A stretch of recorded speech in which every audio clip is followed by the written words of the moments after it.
Hello makers and welcome to spectivastudios. It's good to have you here.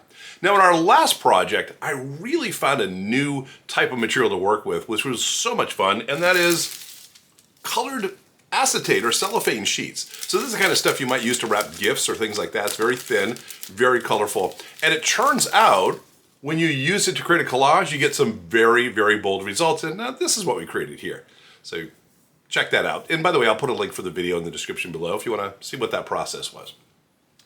A lot of fun, completely different new material and new methodologies, and it started me to thinking about how can we go back into the studio and create something that is really vibrant and not too hard to create. And this week we're going to take advantage of our Cricut cutter. I want to be able to get the Cricut involved in this, and we'll use the Cricut Maker software. In order to do this, I really need to think about kind of what the project wants to look like, and what I've decided is I want to go and create a blob. I want to create a shape that I can then cut out of different colored sheets of the cellophane and then figure out how to overlay these sheets on a piece of paper and create something that's really one of a kind and interesting. So to kick things off, I'm going to go back to my workstation and we're going to work on getting something designed.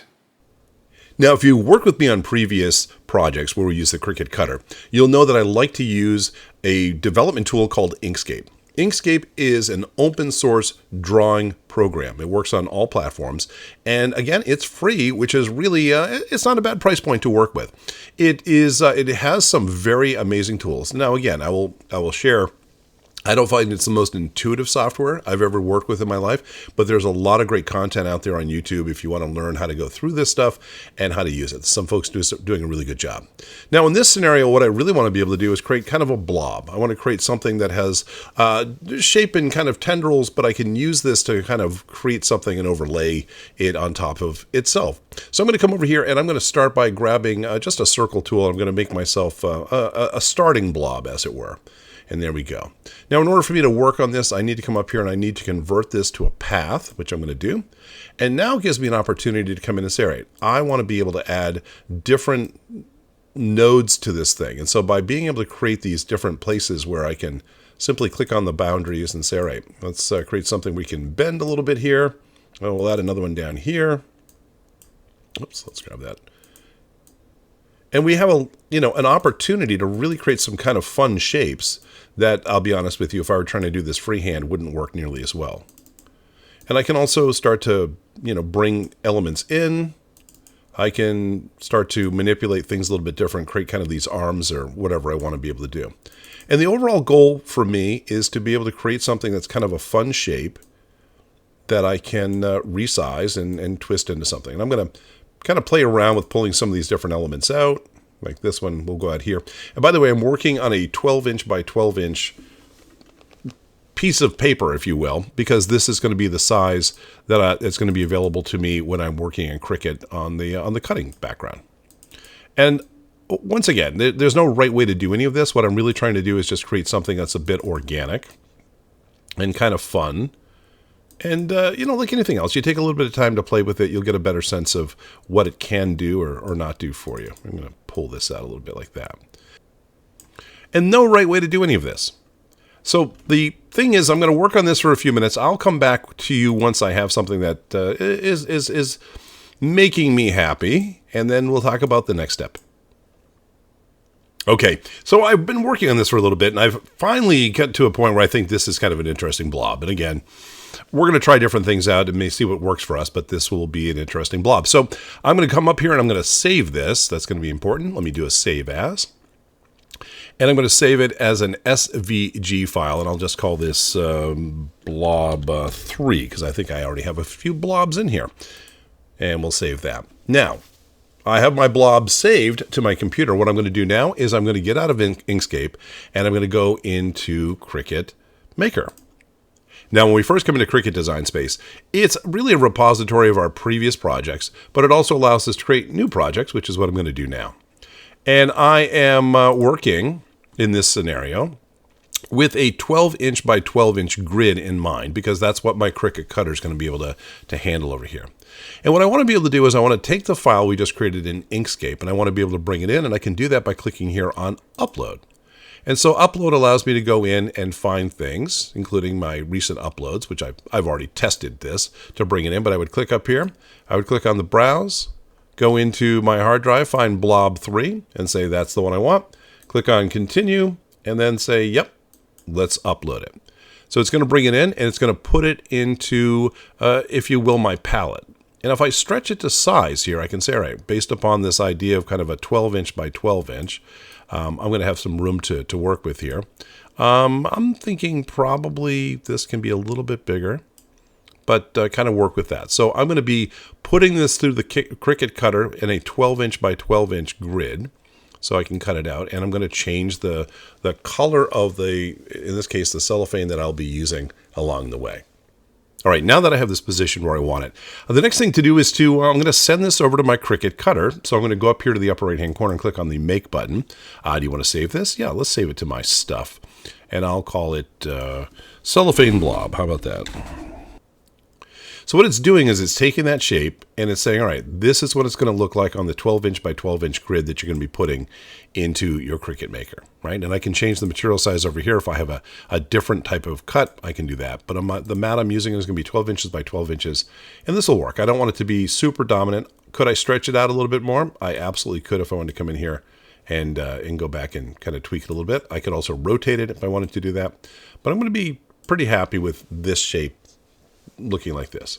So once I have it designed, I'm going to come down here to the lower right hand corner, click on that continue button. And what it's going to do is it's going to go out and find my Cricut Maker. I'm waiting for a handshake right now. It has found it. And it's going to allow me to set the base material. Now it's set for heavy watercolor paper because that's often what I use, but I can come in here and change the pressure. I'm going to say instead of heavy watercolor paper, make it less pressure than that, please. And then really it's a matter of being able to say, okay, I have a fine point blade located already in clamp B, which is really the cutting tool in my Cricut Maker.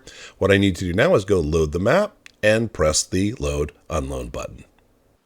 So I'm going to be working with this light grip mat. I find it works really well, and the acetate will stick to this just fine. Again, we don't want to create something so adhesive that we can't actually get our plastic off of it. And what I'm working with are these sheets of pre-cut acetate. They're roughly a foot by a foot. It's a little approximate in some of these. But if I'm deciding one of the colors I want to be able to use is red, and it is, what I'm going to do is I'm going to come into my light grip sheet. I'm going to lay this out best I can, and then smooth it out. What I'm trying to do is basically just not have any wrinkles or bubbles in here. And it's going to stick to the sheet pretty well here. And then it's just a matter of loading it into my Cricut cutter. So what I'm doing here is I'm going to go and push the button. It's going to bring it in and get it ready to go. And now it's just a matter of pushing, since I've already sent it from my computer to the Cricut cutter, pushing on the Cricut button and letting it do its trick.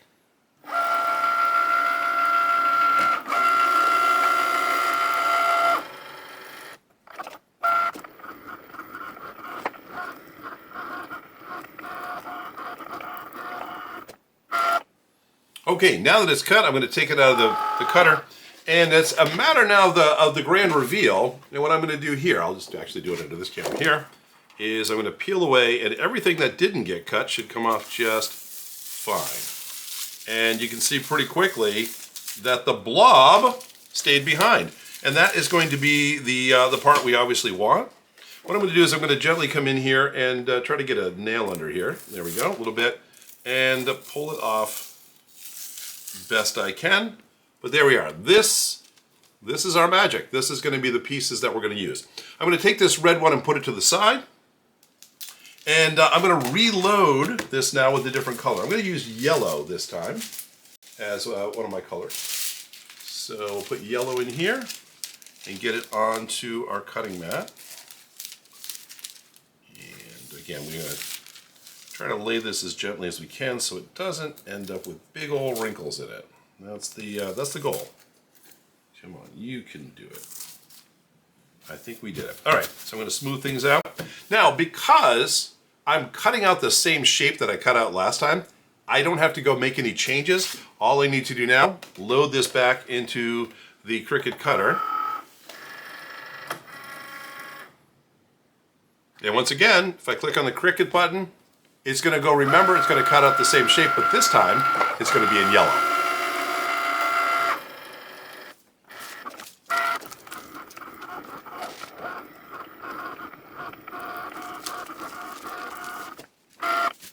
Okay, now we're going to take it out of the cutter. Once again, the grand reveal is that now we have our shape, but it is in yellow cellophane. So let me get a nail under here. Gently, gently, gently pull it out of here. There we are. There is our second piece that we want. I'm going to put it in my pile over here. This time I'm going to load some green. There's some green in. Yeah, we'll do that. And again, try to get it so that it's wrinkle free, even if it's not perfect. It's going to be perfect for what we need to do. Loading it back in, and let's cut out a piece of the green.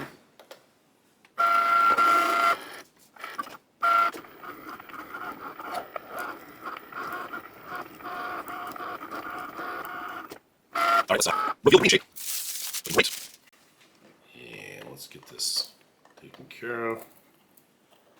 One thing I will share with you that I've discovered working with the cellophane, especially in the winter months when the air is drier, yeah, a lot more static electricity. Kind of this will try to stick to everything, including your hands. Now what I'll be building on is a piece of 18-inch by 24-inch heavy-duty watercolor paper. Now this is one of my necessarily go-to papers. For a project like this, I would prefer mostly a smoother surface, something designed more for the different types of media we have, but it's what I have, so it's what we're going to use today. And what I'm going to do is I'm going to take my various shapes and I'm going to try to position them. I want to be able to lay them out here onto the paper, get a sense of how they're going to play together. Let me pull that in there and lay some yellow down here. And I'm going to think about a few things. First of all, you know, how much of the paper do I want to be taking up with these different shapes? Do I want to cluster them more in the middle? Because I also want the not only these shapes to vary, even though they're the same shape, if I twist them around and put them in kind of different configurations, they kind of all look like amorphous blobs as opposed to the same thing.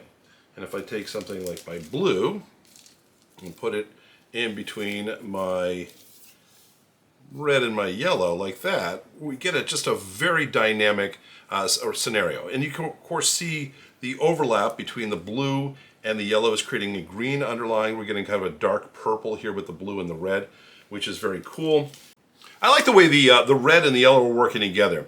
Now what I want to be able to do is I want to get some adhesive on the back of this. And last time we worked on a project, I shared with you my secret weapon. It's something called pixie spray. Kind of it seems relatively generic, but one of the things I like about this is it's low tack, it's light tack, and it's a repositionable adhesive.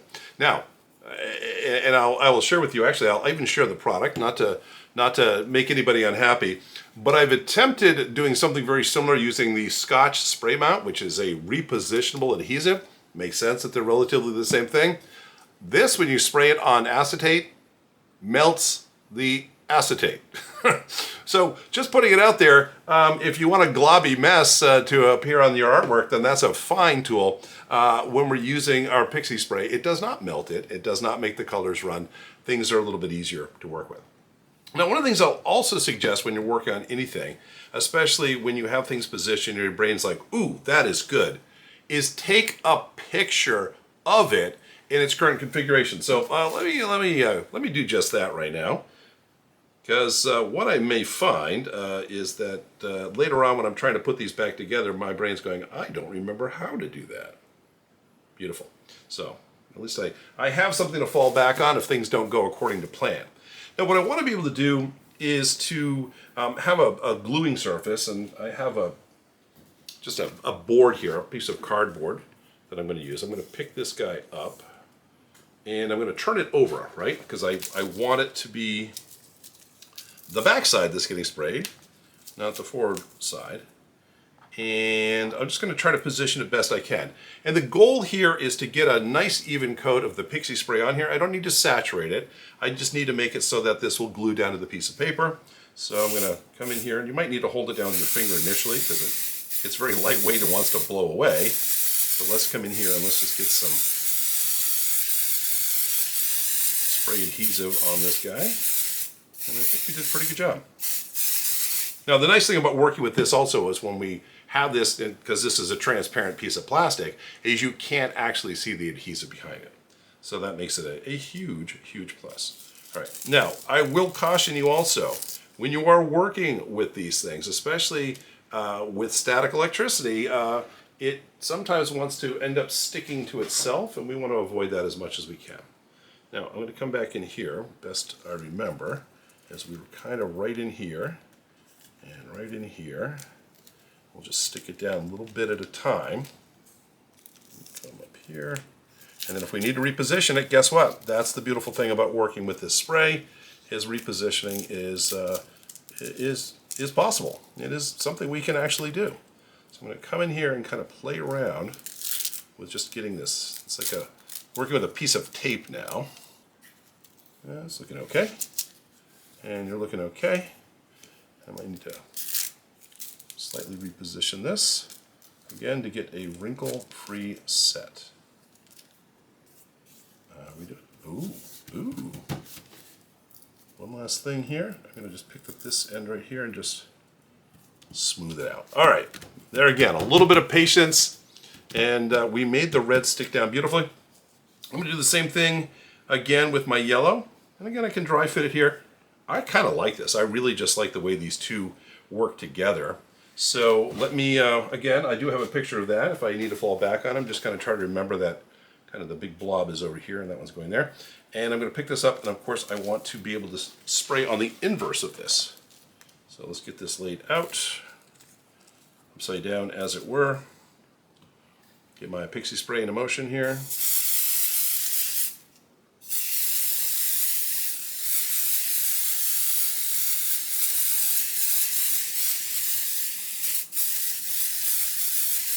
You'll also find with the pixie spray, just the way it's designed, you have to spray it at a bit of an angle. All right, I think that's going to work out for what I need. Again, I'm dealing with a big piece of tape, as it were. So I'll gently come back over here, flip it over, and again, what I'm trying to do is to create something that will lay. Let's see which one. This is over here, like that. I got this node up here, which is going to create that relationship between the red and the yellow. All right, I'm going to start kind of up there.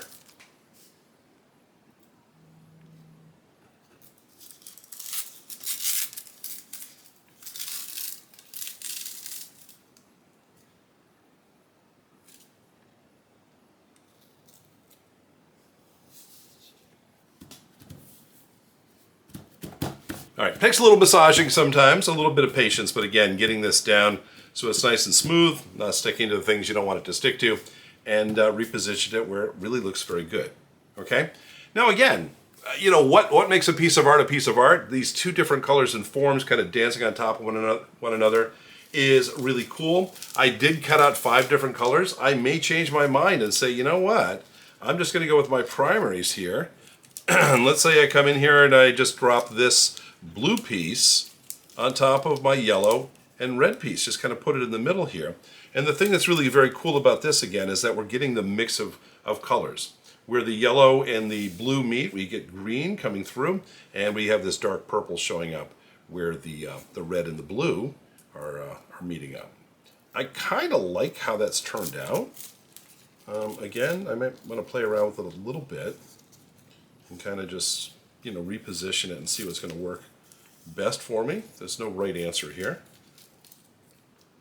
But that is kind of a cool combination of colors and shapes, I think.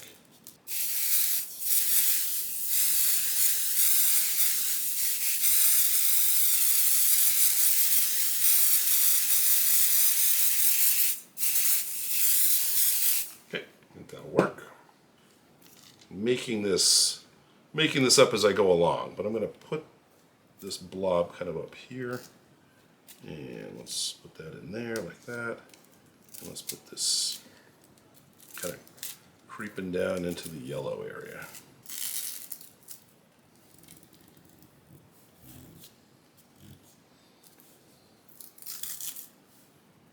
And again, it's just a matter of coming in here, making sure everything is smooth and kind of works. And how cool is that? And again, that is just working with those 3 colors. the goal of today's project was really to share with you how to use this kind of fun new material, at least new to me, to create a collage, to create abstract art using a Cricut Maker. I mean, I could go in here with a utility knife and cut things out whatever shape I wanted and combine them as well. I love the fact that when the shapes overlay one another, the colors change. That's really one of the most exciting parts of this. And of course, the fact that they can cover this piece of paper in such an interesting way is huge as well. So that's what we have for you today. Again, I hope this is a fun experiment for you. You get a chance to work on something like this. And of course, all the materials for this project will be found in the description below. And if you enjoyed what we did here today, we drop a video every single week. That's right. We'd love to be able to spend more time with you. Again, you can follow along or just learn some things along the way. So feel free to hit that subscribe button, and we'll fill you in every single Friday morning with some new insights into abstract art and creation. Anyway, that's all I have for you this week. I'm Spider. I hope you have a fantastic week. I'll see you next time.